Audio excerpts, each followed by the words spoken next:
Okay, we are live. I got to let it breathe just for a second here while I bring on the Facebook folks and the Instagram folks. Sorry to keep you waiting. You might observe that Zach is not on screen. Our tardiness is due to a little bit of a technical issue that he's trying to work through. So coming back from the combine, throwing us a little bit of a curveball here. But hopefully he can get it figured out. He might have to come through on his phone, but he's working to get it figured out now. So we'll get it figured out. But welcome in, everybody. This is, of course, the Mile High Huddle podcast. I'm your host, Chad Jensen. And tonight we're going to talk about some of the developments from the combine. Zach and I did a little bit of like a recap Friday night, but there's been some stuff that's happened and some buzz that's emerged over the weekend that we also want to touch on and kind of talk about how the Broncos draft plan seems to be crystallizing a little bit. And so while we wait for the man, let's say hello to some great Super Chat superstars that jumped in early. Again, guys, sorry for being so late. We're always about 10 minutes late, but tonight was kind of an outlier. Papa Bear, brother, what's going on, dude? Thank you so much for the Super Chat. Really good to see you this evening. He says, good evening, Broncos country. Hashtag, God bless the USA. Yeah, wild weekend, or a wild week, let's say. We kind of need those prayers right now. Let's go, Bo. MHH for life, Buckham ×3, Denver Broncos for life, SEAL Team Knicks, and yes, free agency in 2 weeks. So the new league year opens March 12th, and the legal tampering window opens the 10th. So we're coming up against that really quick. The way the schedule is now, you go straight from all the buzz and the stuff in the combine, and it's back-to-back now right into the new league year. And that makes sense because just like we learned from George Paton last Tuesday, he will meet with all of his prospective or the free agents that are about to hit the market that are Broncos. He's going to meet with them at the combine, which that's already been done, and kind of get a beat on what guys are looking for, kind of scratch the surface on negotiations. So it will be interesting to see who is brought back, especially what's going to happen with DJ Jones. Positive things were said at the podiums from George Paton, and then positive things were said about Javonte Williams. Those are the two big named Bronco free agents. We'll see. But yes, it's coming up really quickly. We also have George Vandermark in the house. What's good, big dog? So good to see you. One of our original Super Chat superstars in the house, checking in with a very, very generous Super Chat. George, great to see you, brother, and give our best to your daughter, Jazzy. If you guys are watching on the big screen, hopefully she gets the shout out. But George says, good evening, Broncos family. So who do you have as our pick in round 1? I like the idea of Omarion Hampton at running back. Your thoughts? Yeah, dude, I like him a lot too. I kind of vacillate on who that number 3 running back is for me. Once you get past Genty, but still my number 2 is Trey Henderson, and both Henderson and Hampton talking to him at the podium. And it's a little bit hectic the way they have it laid out. Like the podiums are a lot closer together now, like in terms of, it's almost like they could go like this and reach out and touch the next podium. It's not quite that close, but I'm not exaggerating all that much. And so it makes it tough to get to everybody. And then also when you're trying to shoot some video and stuff, it's hard to get just isolated audio without, hearing everybody else in the rooms, because each guy is speaking to a little mini PA. And even though they have the speakers oriented, I digress. But the point here is both Omarion and Trey Henderson, man, they were really impressive. Like in terms of how they spoke, you could really get a vibe for their football character and how just kind of what kind of dudes they are. And yeah, Omarion is a guy I wouldn't absolutely hate. Like if Genty's gone, which he will be, he's not going to be there by 20. And the Broncos decided to take Omarion Hampton, I wouldn't absolutely hate it. I'd be stoked, dude. He is a really good running back. And if we pull up if we pull up his numbers from the combine, let me go to, I'll pull it up here in a second. He had some good testing, but yeah, dude. So who do I have as our pick? It's hard to say, dude. Right now, I could go through like a bunch of mock draft scenarios, but I don't know exactly what they're going to do. I mean, it depends on who you talk to, because like Daniel Jeremiah, he thinks Colston Loveland is gone early. He thinks Tyler Warren's gone early and Genty's gone early. So then you look at that next pack of guys and you have to wonder, well, because the draft is so deep, especially at tight end and running back, maybe they take a linebacker there. Like maybe it's just for example, maybe it's like Jihad Campbell. Maybe it's that Schlesinger kid from UCLA, who's widely viewed as like number 2 linebacker. So I still think it'll end up being a skill guy. Probably one of those running backs. My next best option would be Henderson, but I really dig Hampton too. So thank you, George. Max Rio up in Canada, proving that Broncos country is not a geographic location, baby. It's a state of being. Great to see you, Max. Thank you for the early super. Says, evening, gents. Any defensive lineman that climbed your draft boards? Hashtag MHH for life. Hashtag build the trenches. Let's go Broncos.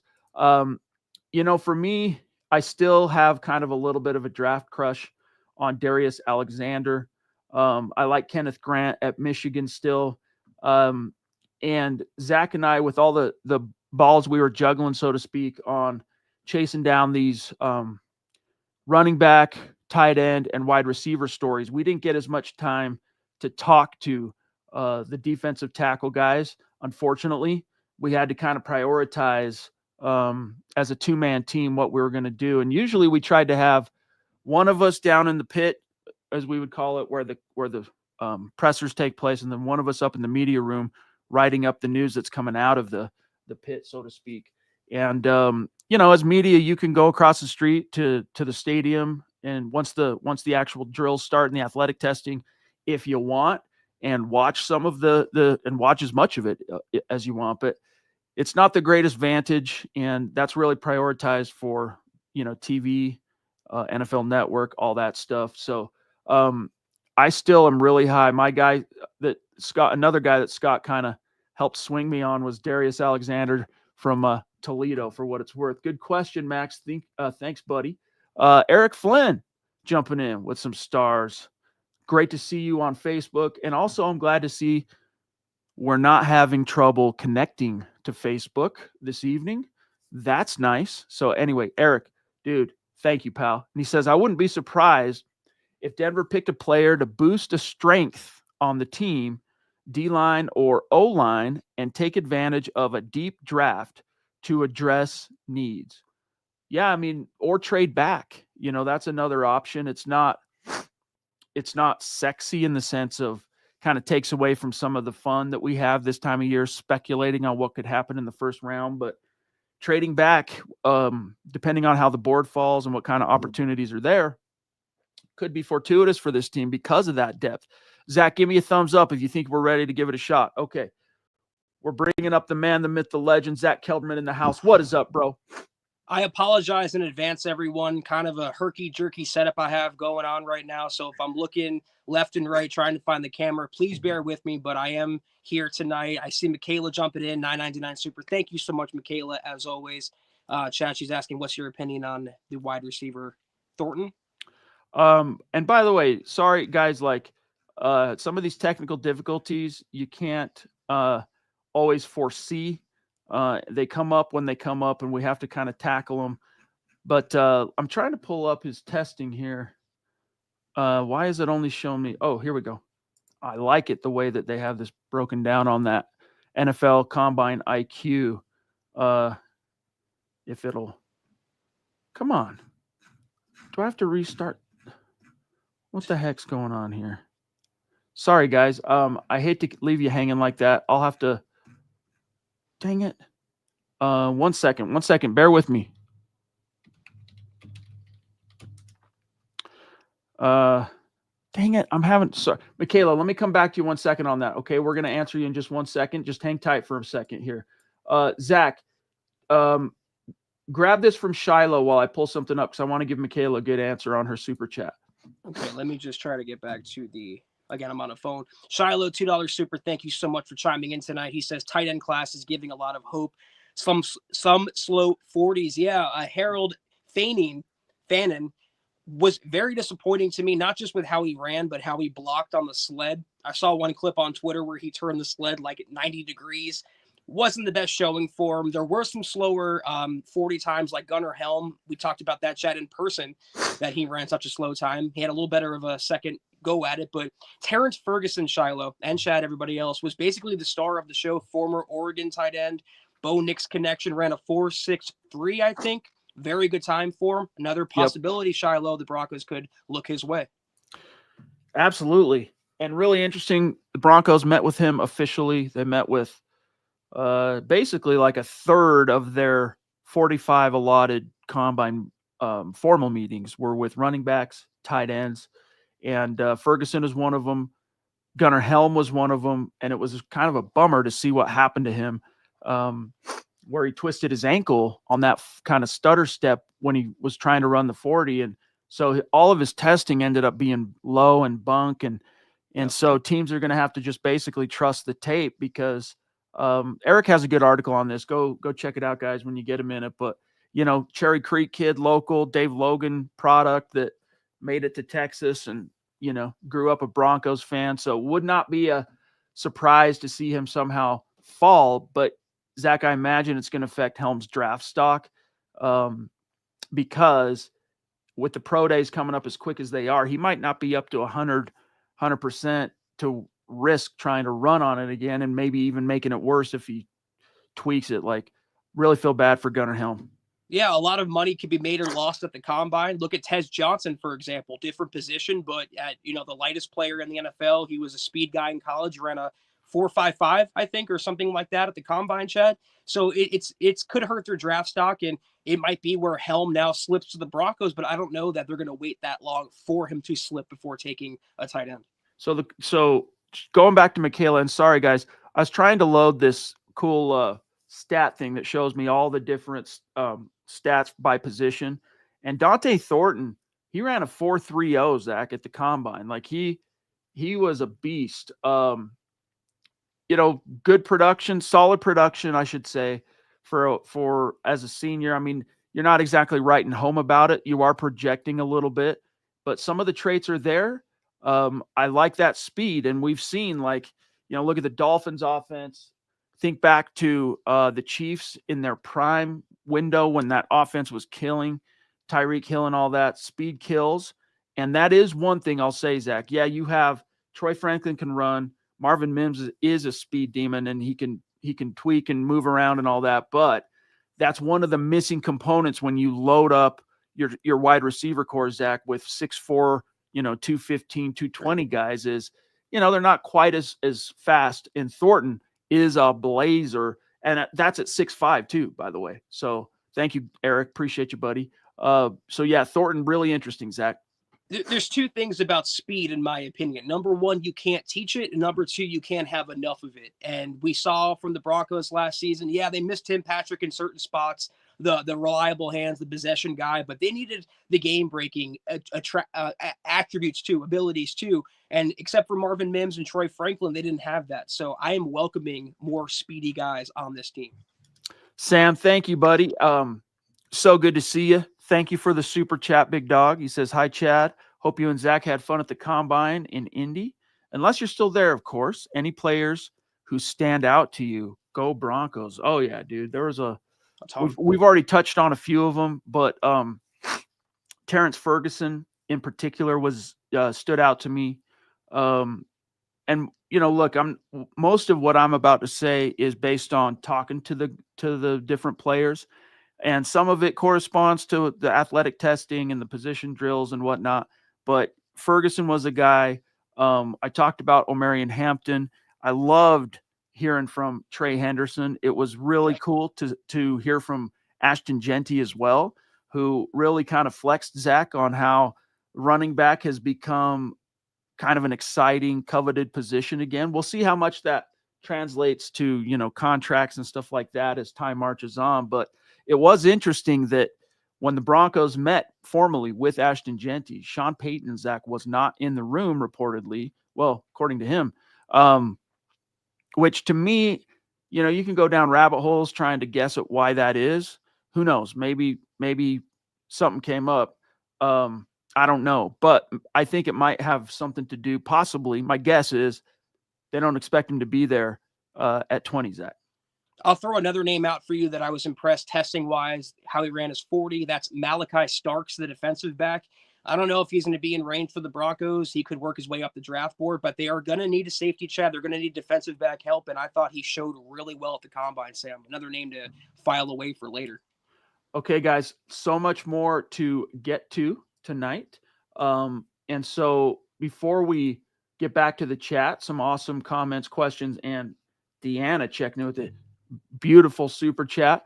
Guys, we got to break down real quick Underdog Fantasy, because even though football, we're kind of waiting for it to come back online, we've still got basketball, and we are alley-ooping you an opportunity to win money from watching basketball with Underdog. Underdog is, of course, one of the leading sports apps, and you can now play in your state, especially if you want to win up to 1,000 times your money. So to play, choose whether a player will go higher or lower on one of their stats, like points, assists, rebounds, when we're talking about basketball, and more.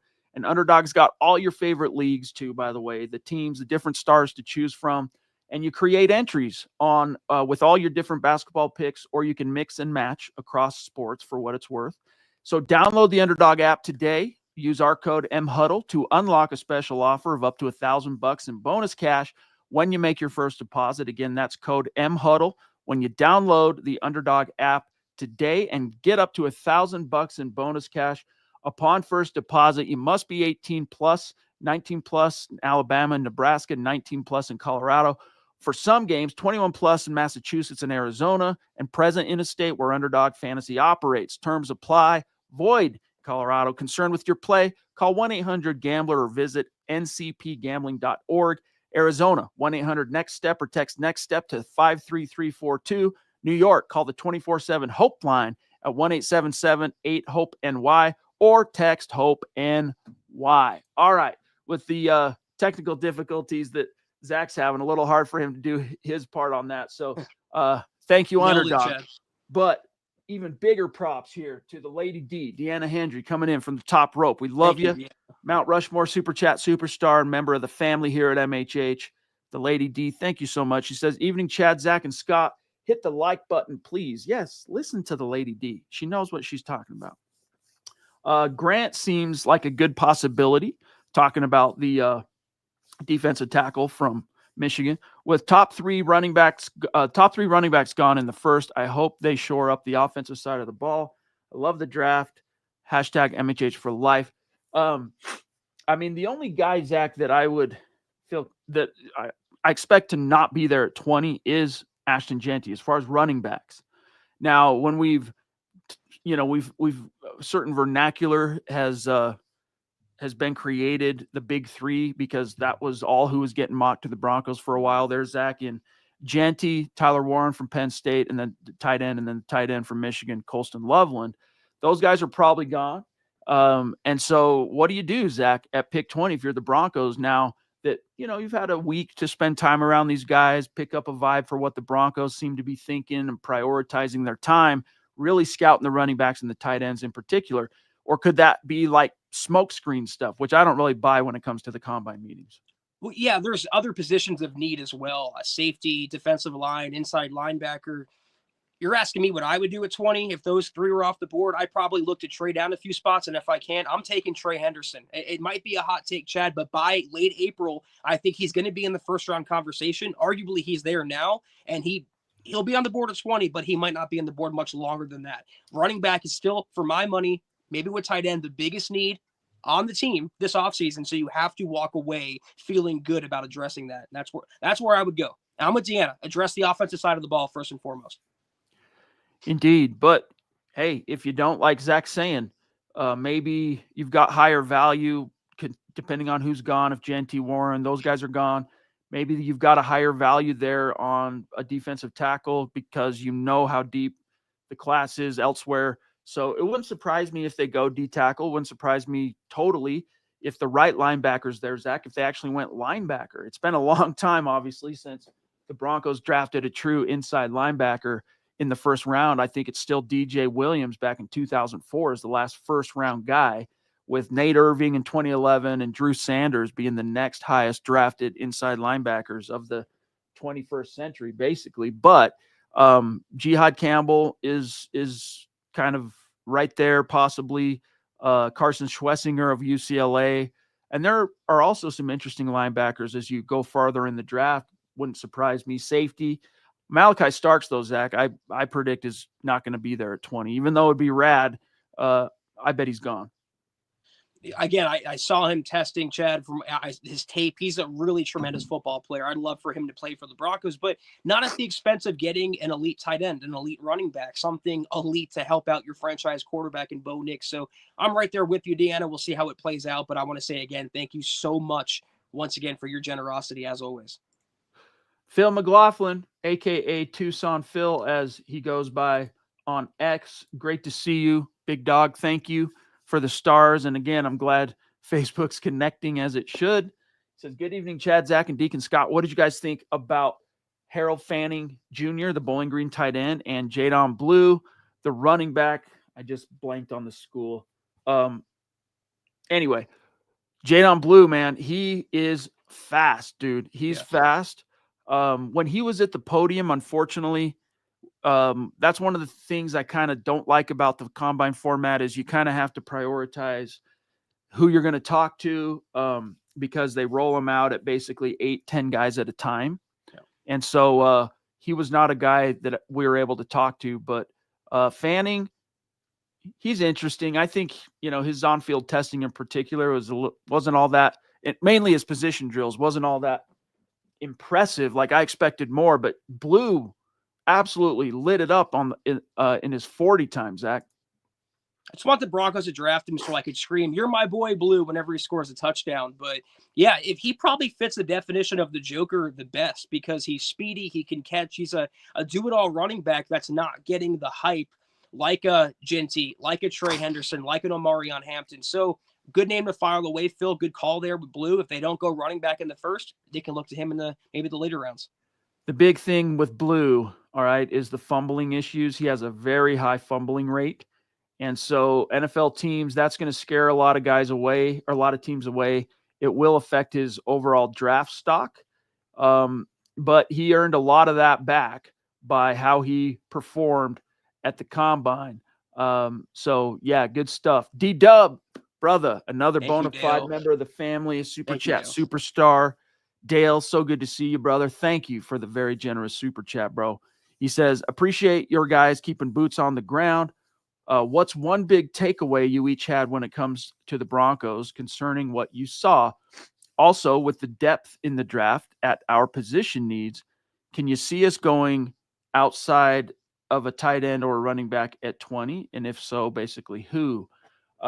So there's a few big takeaways. Like if it comes to just like pure draft takeaways, it's that the external view on what the Broncos need to do, right? The whole focus and hype this offseason on running back, tight end, Joker lines up with where the team's focus is internally. So you got the external, doesn't always jive. Like sometimes we get it wrong, and teams do a good job of shielding what they're going to do.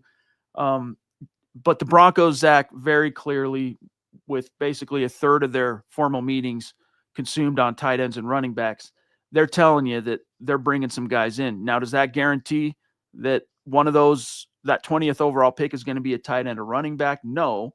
But they're going to bring some guys in out of this draft class. And it's a great draft class to be in the market, Zach, for a tight end and a running back. Yeah, my takeaway, Dale, and thank you so much as always, my brother. My takeaway is fairly simple, except that what Sean Payton said is that he's not going to get that Joker or improve the offensive side necessarily at all costs. So he's not going to mortgage the future. You're probably not looking at a big trade up for a Genty or a Tyler Warren, but they feel good about where they are at number 20. They feel good about the team and the foundation that they have, where if they don't get a tight end or running back in round one, they're not going to cry because they're pretty much guaranteed to get BPA at a position of need. You mentioned who? a defensive line, Walter Nolan, for example. A safety, Nick Emmanwori could be, if they trade down from 20, could be an option for them. There are needs on the defensive side, and those needs would come into play if they can't get, like Chad said, the big three at 20. And again, I'll say it, I don't expect it, but it wouldn't shock me if they took a linebacker, depending on how the board falls. So, honestly, the more you look at it, like unless they view like a Henderson, Travion Henderson, or Dylan Sampson, who's probably more of a day 2 guy, but maybe not. Like he impressed a lot of people this weekend. They could get him. They could basically decide to go with running backs and tight ends in rounds 2, 3, and 4, and get another like premium position in the first round, including interior O-line, because our boy Gray Zabel, man, he tore it up on the field. So anyway, D-Dub jumping in again. Yo, thank you, brother. Love you, Dale.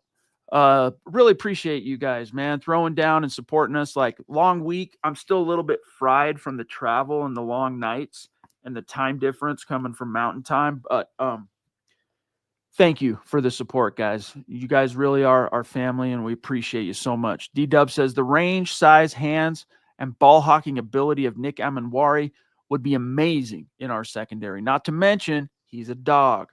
If we traded down a few picks and picked up another pick, I would not be mad if he came to us, depending on how things fall. Zach, give some thoughts here for D-Dub while I pull up the consensus big board on this issue here. I think Dale nailed it with his qualities, his attributes. He reminds me in a sense of the honey badger with his nose for the ball, Dale, at the safety position. And you can't teach that. You can't drill that into somebody. You either have that or you don't. It's an innate skill. And Emmanwori, I agree. I just mentioned him for that reason. If they do move down from 20, they don't go running back, tight end. That is a good fallback because you're not just taking a player for the sake of taking a good player. He would fill a major area of need and improve that safety spot next to Brandon Jones. They trade down, could be a few options. I mentioned Walter Nolan. Chad mentioned Trey Henderson, but definitely Emmanwori would be up there for me as well. Good call. Okay, so here's how it stands.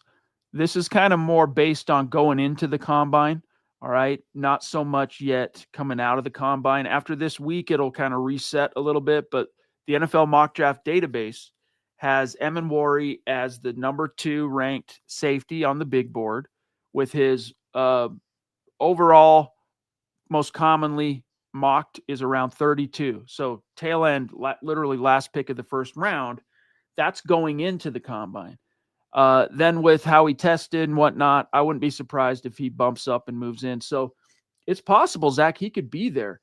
To Dale's point, like that projection, that theory, if you trade back a few spots, stockpile, say, an extra 3rd round pick, you might still be able to draft an Emmanwori, and now you have another pick on day 2, say, that you could use on another running back or tight end or what have you. And knowing it's such a deep tight end and running back class, you're still pretty much guaranteed to get a good player with that extra pick or in the 2nd round. A lot of different ways it could fall, but I'm with Dale. I wouldn't cry if Emmanwori was the pick there. Dale, love you, brother. Thank you again, big dog. Taylor Christensen jumping in on Super. Thanks, buddy. Tez, guys. Yeah, there's another little like sub takeaway that I'm glad you brought this up, Taylor. He needs to bulk up a bit. By the way, dropped 2 pounds, Scott, in between the Senior Bowl and the Combine. Very skeptical about him now. See, hey, my C-3PO came through for a second there, dude. I got to it. A beat maybe after you, but nevertheless. Tight end from Oregon, that's Terrence Ferguson. Very interesting. What about Cam Scatabo? Oh, Scatabo, yeah. Also, tight end, standout, maybe the Bowling Green tight end fan. And okay, good stuff. So first, let's talk about Tez because, you got the Bo Nix connection. Very interesting. And the Broncos had a formal meeting with Tez. Really disappointed and surprised people in his 40 time, Zach. So I'll pull up this article so I can remember the actual numbers. But he ran his best at the combine was a 4.51, and people were at the very least expecting him to be in the 4.4s. Some people going with his field speed and everything, like game speed, like 4.3 possibly. So it ended up being a 4.51 And that was a big disappointment. Now, when you're 5'9" and 154 pounds, Exactly. that's really, I mean, look, yeah, you've got your game tape, you've got all that stuff, but you've got to go. Your selling point here is I'm fast enough to outrun the big hits. Okay.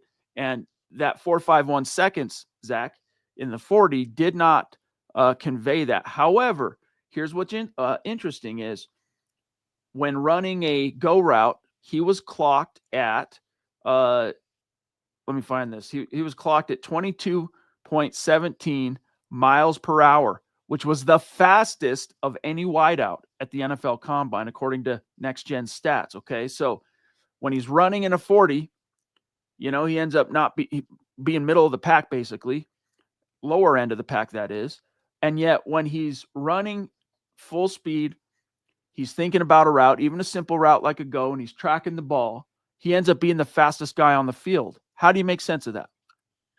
He was talked about, Chad, Tez was, as a middle round prospect before the combine, and that's basically what he still is after the combine. He's a gadget player. He's what Marvin Mims was coming out of college, at least with the Broncos. Basically just move around the formation, Tavon Austin, get the ball in his hands. He's a nice compliment, but if you're counting on him to be the end-all, be-all solution, you're going to have a bad time. Now, we talked about Tez the other day, Chad, whether the Broncos should draft him, and not just for familiarity's sake because he's Bo Nix's brother. I would like to have more speed, but I think you nailed it. When you're that height, that weight, and you sell yourself on those qualities, you have to show up and exert those qualities and feast off those qualities. And I don't think Tez did that in Indy. So here's the thing, too, to keep in mind is, you watch his tape and you see that he gets open, all right? When I was watching him go against the best senior corners at the Senior Bowl, one of the things that just jumps out to you, it's self-evident, is he just gets open. He just separates. He creates windows. And then when that ball comes, he catches it. And his receiving style still reminds me of Emmanuel Sanders, even though he's smaller. And Emmanuel Sanders was a smaller wide receiver. Well, this dude's like smallest wide receiver. Speaking to that, how do you get open? He had Mr. Producer, thank you.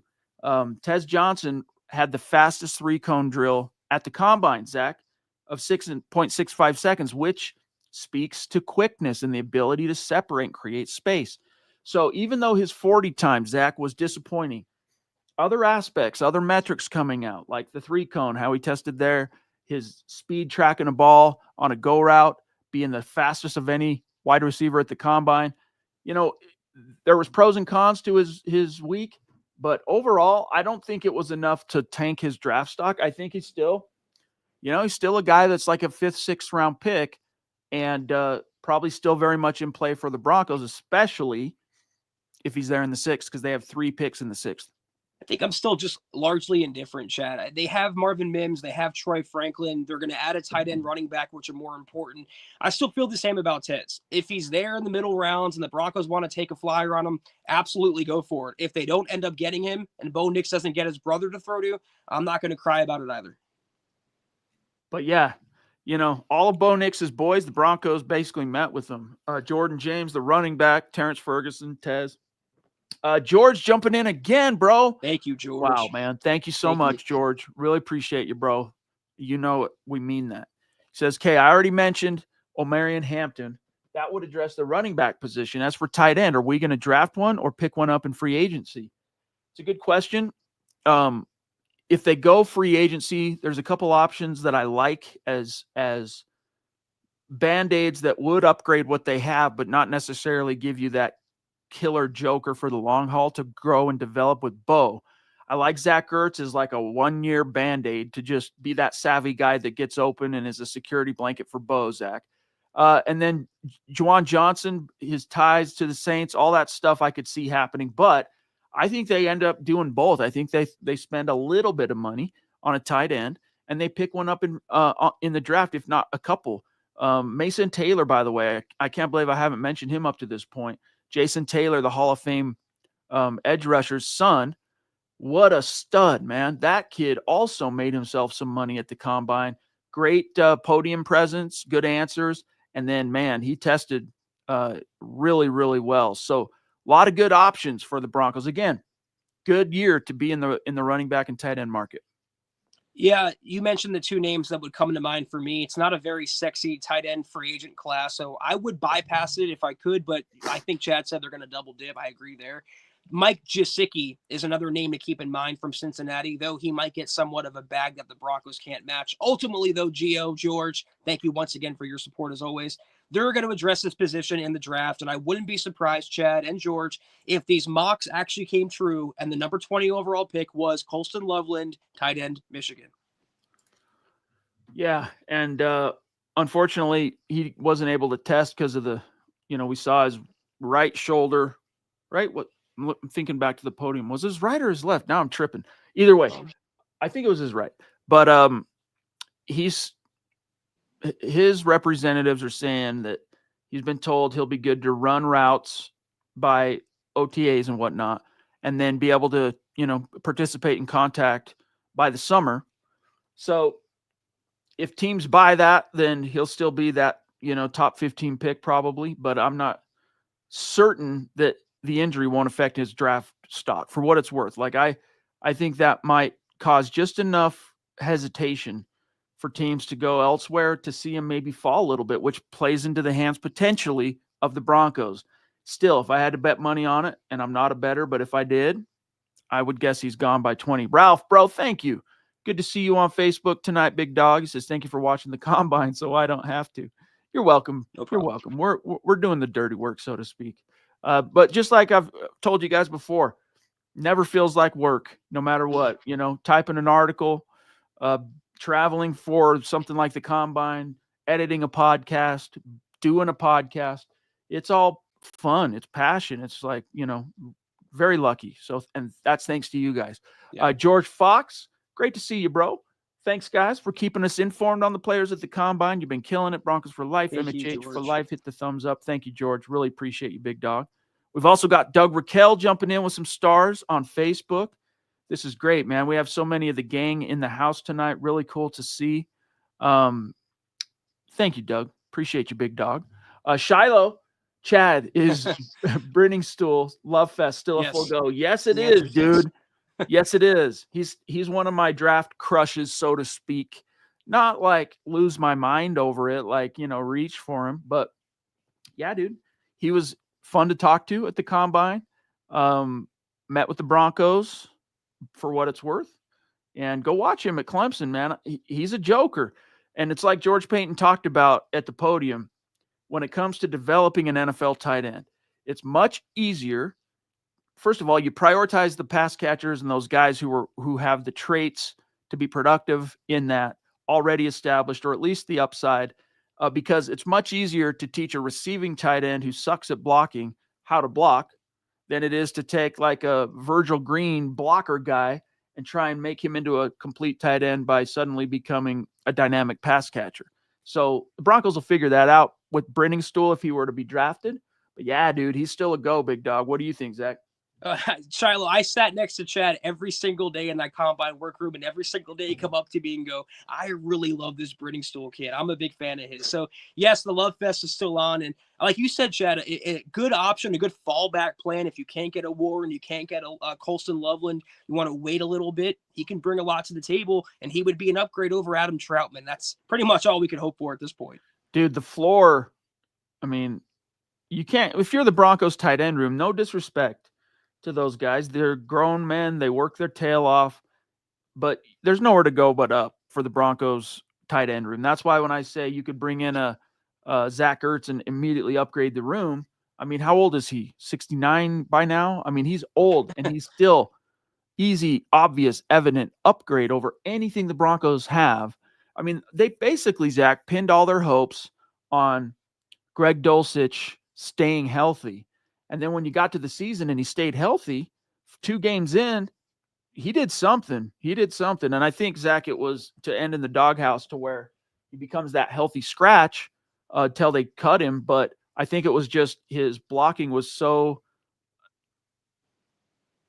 poor. I almost said a naughty, but almost it was so poor that, and I don't know, there must have been other like points of emphasis that he just didn't catch on to, didn't heed one way or another.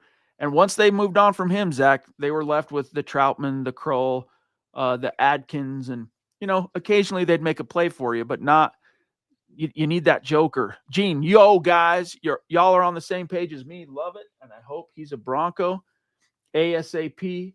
Right on, brother. Thank you, pal. Good to see you.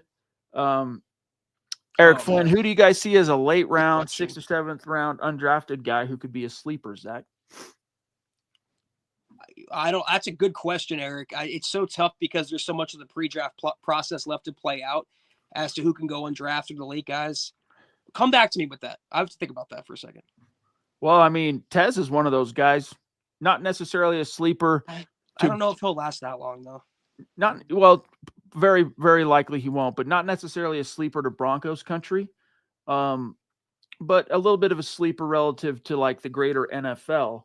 But yeah, there's, there are some options. I think one sleeper who probably ended up making himself some money this weekend was Ty Felton. He was more of a sleeper going in. Coming out, I think he improved his stock quite a bit, but who knows? Sometimes you can read too much into the on-field testing, but I don't know. Ty Felton was more of like a mid-round pick probably, but still, good question, Eric. That's a question. I'll tell you what right now, Eric Flynn. That kind of a question is for Nick Kendall and Eric Trickle on Broncos for Breakfast, because they could drop a dozen dudes and edify and educate you on the subject. So, Phil, guys, I read that Omarion Hampton had the highest RAS score this year and the 15th best in history. Well, he dropped past 20 on his relative athletic score. I think he will. I think he'll be somewhere in that back half of back third of the first round to early second round. Because again, the running back is coming back, Zach, in terms of NFL priority and value, but it still takes like someone, and I'm not saying he's not this. I'm just saying you got to be really special, dynamic, proven production in college to be a bona fide first round guy. He could be, like I said, I think he's like back third of the first round. Good chance he'll be there at 20, I think.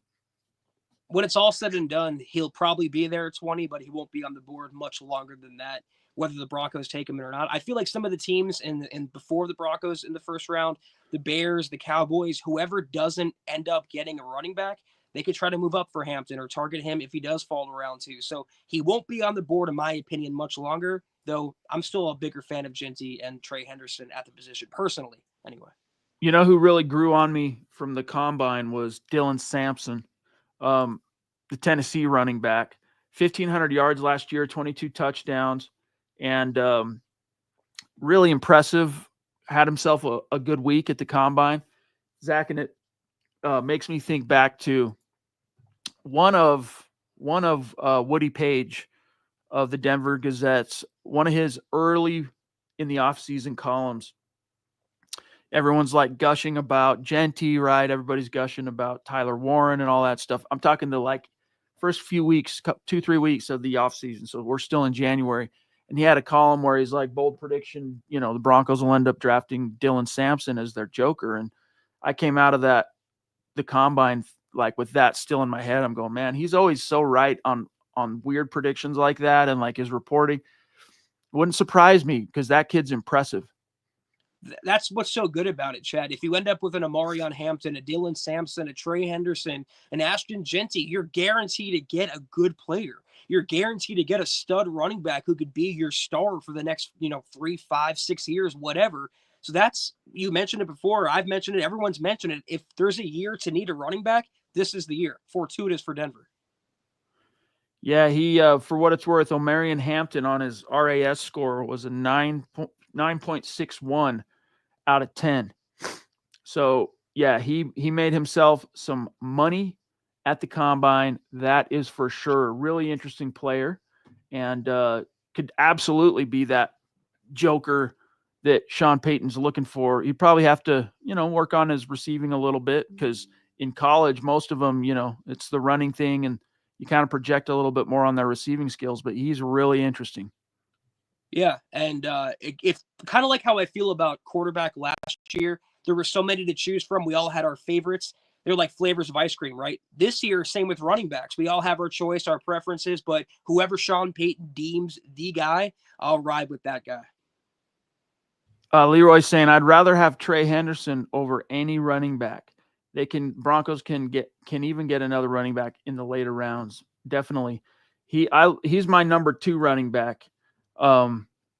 He's really interesting. I could see him having heck of a career with Sean Payton. And I never saw like any follow-up reporting, because it's just so much of a whirlwind, and then the travel back and all that stuff. But in his, it was actually Cecil Lammey who asked him the question, but he kind of two-parted it, in case you guys missed this last week when he was talking to Trey Henderson. He's like, hey, so much of your game, I'm paraphrasing what I remember Cecil asking, reminds of Alvin Kamara. What are your thoughts on him, or something like that? Or did you model your game at all after him? And then have you met with the Broncos? And so Henderson spent, his answer talking about Kamara and gushing over him and confirming, he's a guy I've looked up to, da da da da. And then he goes, and I also met with the Saints. So, well, didn't ask you that, but did you mean that, like, yes, I met with the Broncos and the Saints? Or also, here's your answer to the whole Kamara thing, and I thought you asked Saints, but you asked Broncos. I don't know. It's hard to say, but yeah, of course, he's going to be on the Broncos radar. V. Karenster, what's up, dude? Thank you for the super chat. Great to see you. Mitchell Evans as a sleeper late. Notre Dame tight end. Let's see. I'm looking at some of his stats. 6'5", 258. I didn't talk to this kid, Zach, at the combine. Ran a 4.74 in the 40, 7.25 second 3-cone drill. I'd have to get back to you on that, dude. I'd have to give him some real focus and then give you an answer, Zach. I don't know how much you know about Mitchell Evans from Notre Dame. Well, from a 5,000 foot point of view here, if the Broncos want to double dip at tight end, like Chad mentioned, it very well could be a possibility. Even if they draft one at 20 overall, that's a guy in the later rounds that you shore up the position and make sure you don't rely on the Lucas Krolls and the Donald Parhams going forward. For craps and giggles here, I want to see where he's ranked on the consensus big board. So let's see, 1, 2, 3, 4, 5, 6, 7, 8, 9. So he's the 9th ranked tight end in the class. In fact, the 10th guy is Briningstool, according to the mock draft database, the big board. So we'll spend some time on him, brother. D-Dub again. Whoa. Thank you so much. Smokes. Thank you. Shaka to my guys like Todd Ostendorf. Yeah, dude. Always see him and others in here participating and supporting. So true. 40 times a side. All these guys are fast, and some carry pads better than others. Decisiveness, processing is really what will determine how fast they play. Excellent point on that. And yeah, guys, sometimes we, depending on the flow of a chat, we're not always able to get, we're never able to get to everybody. But so many of you are consistent, like Todd, in the chat every single night, contributing to the conversation. BK, Leroy, I mentioned earlier, so many of you, Michael Davis, Shiloh threw down a super, but it all adds up. It's all part of the conversation and the family and the culture here in the community at MHH. So thank you for bringing that up, D-Dub, and it's an excellent point. We love you guys. But yeah, Tez Johnson is an example of this. He's smaller, didn't run as fast, but I saw him, dude, at the Senior Bowl, watching him, helmet and shoulder pads, and he was just faster than everybody, dude. He just was quicker, faster, always open. Some guys, and, like Dale's saying here, Zach, you can credit that to their decisiveness and their ability to process and synapses, right? Like boom, boom, boom. It does factor in, as Dale says, to how fast they play. I thank you so much, Dale. Again, you're unbelievably generous and amazing. What's very attractive, I think, to teams is intelligence. And I don't mean just worldly intelligence. I mean football intelligence. One of the guys on the Broncos coaching staff, for example, Jim Leonard, played safety in the NFL for, I think, a decade. One of the headiest, smartest players you will ever come across. Sean Payton likes those kind of guys. That's why he liked Bo Nix so much at quarterback, because of his football IQ, the brain inside of his head processing and going through reads and stuff like that. So your point is well taken here and spot on. How fast they process information, they can learn what's on the whiteboard, how they are in the classroom, behind the scenes, all factors into it. And like Glenn Ashley is another guy in the room every night on Facebook, contributing to the conversation. Like, he's saying, hey, it's time for our boards to be adjusted, targets defined for interviews and free agency. Indeed, the combine is one of the biggest factors in forming draft stock. And a lot of guys made themselves some good money. And, when we talk about the Broncos draft plan kind of crystallizing, again, I come back to, Zach, it's not just us. We're not just, smoking, something orange out here, watching from, outside the building or what have you. No. Internally, this team is very much intent on building the nest around Bo Nix. That's my number one takeaway, is that's the mandate, build the nest.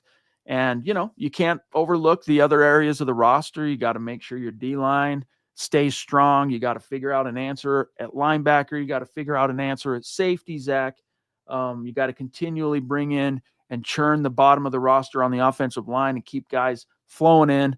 But yes, it's about build the nest around Bo Nix. Let's make some hay. We got 4 years of him on a rookie contract, and we're going to have to pay him $50+ million a year, whatever the going rate is for a franchise guy, Zach. Let's make hay while the sun's shining. Kenny, thank you, buddy. Great job covering the combine, fellas. Thoughts on the other running backs at Ohio State? Judkins being overlooked. Quinshon Judkins. I don't know that he's being overlooked so much. I mean, he's just kind of a second fiddle to Henderson, but he'll end up getting drafted, I bet you, pretty decently high. In fact, Zach, before I serve it back to you, Quinshon, if it'll go for me, what's going on here? Well, you answer this, and then I'll bring up what I was going to say. Oh, here he is on the big board. He's the 5th ranked. So on the big board now, they have it set up on the consensus big board. Number 1 running back, Ashton Jeanty. And by the way, this was actually updated 20 hours ago. So this is including everything we saw at the combine. Ashton Jeanty, number 1. Omarion Hampton, number 2. Trey Henderson, number 3. Caleb Johnson from Iowa, making some jumps as the 4th guy. And then Quinshon Judkins in front of Dylan Sampson and Scatabo, Zach. I think in Judkins' case, it's just a numbers game. It's such a deep running back class that only a few can get the recognition, the headlines, Jeanty and Henderson. And I said this the other day with you, Chad. If this was any other class, like some of these RB4 and RB5s would be RB1s and RB2s in a different year. Judkins would be much higher if the draft wasn't so deep with running backs. It's another guy, though, that could fit that joker role to a T. And Kenny, this is where I'm coming down to. If they can't get Jeanty, Loveland, Warren, either of the Ohio State running backs, I'd be perfectly fine with. Also, Burkean Ghost says, Jack Besh would be better than Fannin. I agree all day long, both as like a potentially F tight end, but big slot. Phil, are we going to do anything about Christian Wattenberg, or is he considered good enough? We have a story on that, Phil, coming tomorrow from Eric Trickle. Really interesting story on, hey, just how settled is the center position for the Denver Broncos, because we learned from a Dallas Cowboys beat reporter, Tom Downey, that the Broncos met with Purdue interior offensive lineman Marcus Mbao. Is that how you say his name? I think. So they're at least whether they view Wattenberg as a starter that they want to hang their hat on going forward or not, at the very least, they're going to still look. I mean, we know Sean Payton's philosophy. You build it from the offensive line out. And that's exactly what he did, dude, when he came in. He spent a lot of money on offensive line, had to stay patient until he got his quarterback, and then it's building out, So I think he's considered good enough, but not necessarily. That doesn't make them complacent in terms of bringing in competition. I'm right there with you. My opinion is the Broncos like but not love Luke Wattenberg, and they're content going into a season with him as the starter. That wouldn't be the worst thing in the world. But if they come across a chance where they can upgrade the center spot, I think they're going to take that chance, but not by all means necessary either. All right, guys. Zach, can you pull up the banners? I can't. Okay, no. so I'll pull them up for you. You ready? Yeah. Tell me if you can see this on the screen. We got a few messages for you here, guys, before we dip on out. Another tremendous installment, as always, of the Mile High Huddle podcast. If you're not doing so, please follow us on X at the MHH Pod. You can also follow the main account on X at Mile High Huddle, Chad at Chad and Jensen, myself at Kelberman NFL, and don't forget about Scott, our producer, at Scout Kennedy. If you guys haven't done so yet, please drop us a like at facebook.com/Mile High Huddle Pod. You can buy some merch like Chad and I are always rocking each and every single podcast at mhhmerch.com. Go get you some. You can also, if you're listening on Spotify or Apple Podcasts, make sure you're leaving your Football Priest a 5-star review for a chance to win some merch each and every single month. But if anything, y'all, please, please, please, very important that you subscribe, you like, you share this video and every video you see on the MHH channel. It really helps us grow and reach more Broncos fans just like you. Also, my fault. Connect with us on Instagram, guys, at mile_high_huddle. That's been growing. It's been really fun. We've been dropping a lot of content there. So it's another way to connect with us. And by the way, Zach, before I give the shout outs for tonight to the superstars and the super supporters, Deebo Samuel officially off the board, gone to the Commanders. Praise be. Zach, you were happy to see that just finally resolve itself, but your gut reaction for everybody before we dip. Well, everyone's saying it was such a good deal because they only got him for a 5th-round pick, but they took on the entirety of his contract for next season, which was, what, $15, $17, $18 million for a breaking down former star, hasn't been a star in going on 4 seasons now. The Broncos already have their Deebo, arguably in Marvin Mims. They're going to add to that repertoire in the draft. I am happy they passed on Deebo. Good luck, Washington. All right, guys. I can't flash the supers because StreamYard's being a problem tonight, but a mile high salute to the great super chat superstars and supporters helping us keep the lights on, like the Papa Bear David McElrath, the Lady D Deanna Hendry, Doug Raquel, D Dub 96734, Dale, Eric Flynn, Gene Williams, George Fox, Max Rio, the Duchess, Michaela Parker, Phil McLaughlin, Ralph Bracegirdle, Sam Bam, Shiloh Heesh, Taylor Christensen, V. Corenstra, and we hope we haven't missed anybody, but it's been a StreamYard lately has been a little bit buggy. Kenny Kirkpatrick as well, throwing down stars. So thank you guys. And if we did miss you by chance, George Vandermark, love you, appreciate you. And, Zach and I will be back tomorrow night. We'll see how, what kind of news shakes out on Monday. A lot of times, interesting stuff that is picked up by the bona fide insiders. They'll sit on it through the weekend if they think they're the only one that's got it, and they'll wait till the weekday rolls. The first weekday, like Monday, rolls around, they'll drop some news. So we'll see what the week holds. But we'll talk to you tomorrow night. We got free agency coming up soon. It's going to be an exciting month. We're happy you guys are here with us. Have a great rest of your Sunday. We'll see you tomorrow. Take care, and as always, go Broncos.